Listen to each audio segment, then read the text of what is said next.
And I will now turn to the list of speakers of national human rights institutions and NGOs. And first on the list is Amnesty International. You have the floor.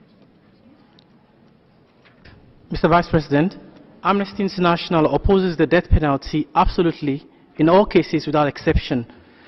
We are of the view that the death penalty always violates the right to life and is the ultimate cruel, inhuman and degrading punishment.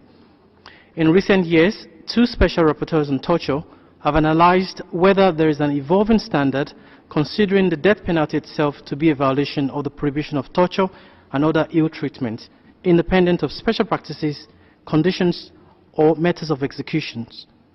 In 2012, Special Rapporteur Joan Mendes expressed his view in support of such an imagined standard, a position also supported by some individual members of the Human Rights Committee. The practice of torture and other ill treatment is widespread despite the clear prohibition against these practices under international law. Amnesty International has recorded cases of people who were sentenced to death after trials partly or exclusively based on forced confessions allegedly extracted through torture or under duress in China, Bahrain, Iran, Japan, Saudi Arabia, Sudan, Taiwan, United Arab Emirates and Yemen.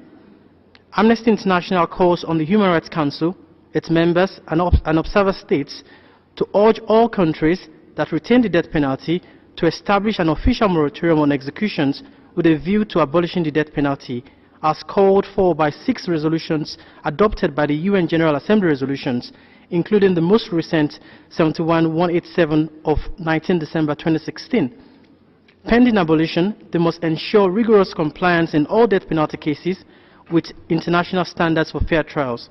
They must also ensure that any allegations of torture or other ill treatment are promptly, impartially and effectively investigated by an independent body.